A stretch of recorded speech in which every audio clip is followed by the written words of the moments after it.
ሄርሜላ ከረሜላ ውበት ሲለካ በአብርሽና በሄርሜላ ነው ለካ።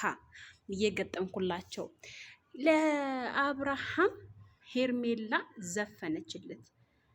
ሄርሜላ ለአብርሽ ዘፈን አወጣችለት።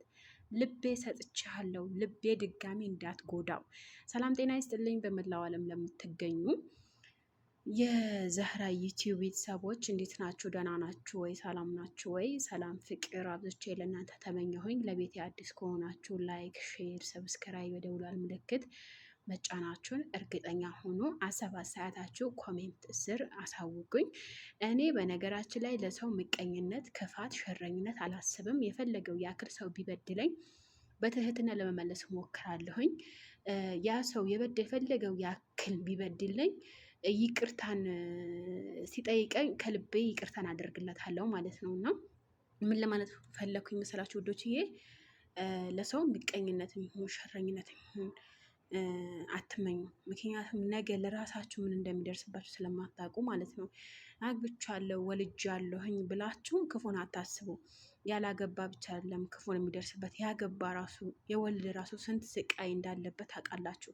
አሁን ወደ ሌላ ያመጣሁበት ጉዳይ ስመጣላችሁ አብርሃም ሄርሜላ ለአብርሽ የዘፈነችለት ዘፈን ቲክታክ ላይ እጅግ በጣም ፍቅር የሆኑ እኔ እንጃ አላቅም። አንዳንድ ጊዜ ታውቃላችሁ ውዶች፣ ለካ ሰው በሚወዱት እጅ ላይ ሲወድቅ ደስተኛ ባይሆንም ራሱ የግዱ ወዶ ሳይሆን በግዱ ደስተኛ ይሆናል። እና በጣም ነው የገረመኝ።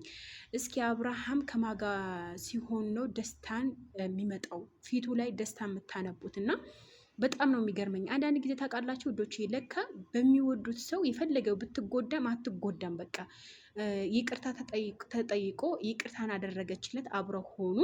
ይኸው ኑሯቸው እየቀጠሉ ነው። ታውቃላችሁ በሰው ህይወት ላይ ገብታችሁ ግን የምትበጠብጡ ወደዛ ወደዚህ የምታደርጉ በመሀል የምትቀሩ ስንቶቻችሁ አላችሁ? ምን ለማለት ፈለግኩ ይመስላችሁ? አብርሃም ከማጋ ሲሆን ነው ደስታውን የሚመጣለት። እና በጣም ይገርመኛል። አንዳንድ ጊዜ እኛ የፈለግነው ሰው የፈለገው ያክል ምቀኝነት ቢሰራ የፈለገው ያክል የሚሸረኝነት ቢሰራ ዞሮ ዞሮ ያ የሚወደው ሰው ጋር ሲሄድ ደስታ ይመለሳል። የፈለገው ያክል ቢጎዳት፣ አሁን ሄርሜላ አብርሃም ብዙ ጎታታል፣ ብዙ አሰቃይቷታል፣ በሱ ብዙ ተጎታለች፣ ብዙ ሆናለች። ነገር ግን ይሄ ተስፋ አለመቁረጥ ብዙ ነገር አስገኝቶላታል። አንደኛ አብርሃም በጣም ስለወደደችው፣ በጣም ስላፈቀረችው፣ በጣም ስላከበረችው አብርሽ የመሰለ ወንድ አግኝታለች። ይሄ ምንድነው? ፍቅሯ ላይ ጽናት ስላላት ነው። ምንድነው ለማለት የፈለኩት? ፍቅራችሁ ላይ የፈለጋችሁት ወንድ ስትወዱ ከልባችሁ ውደዱ።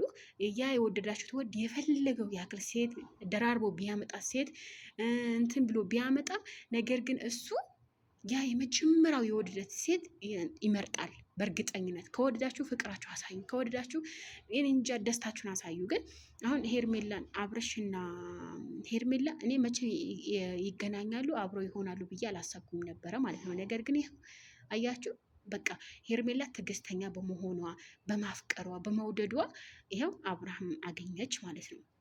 በቃ ይቅርታ የመሰለ ነገር የለም በዚች ምድር ላይ፣ ይቅርታን የመሰለ ነገር የለም። ለምን እና ምን ለማለት ፈልጌ ነው መሰላችሁ? ይቅርታ ስትጠይቁ ይቅርታን ተቀበሉ። ይቅርታ ስታደርጉ ይቅርታን ከልባችሁ ጠይቁ። ስትቀበሉም እንደዛው ከልባችሁ ይቅርታ ተቀበሉ ለማለት ወደድኩኝ ውዶችዬ። ለማንኛውም አንዳንድ ጊዜ እኛ የምንመኘው ነገር በዚች ዱንያ እኛ የፈለግነው ሳይሆን ፈጣሪ የፈለገው የምንኖረው ማለት ነው። ነገር ግን እኛ ያ ህይወታችን ማሳመር እንችላለን። እኛ ራሳችን ያ ህይወት ማሳመር እንችላለን። በእጃችን ነው ያለው። በነገራችን ያለፈ ጊዜ አለፈ፣ የሚመጣው ጊዜ ማሳመር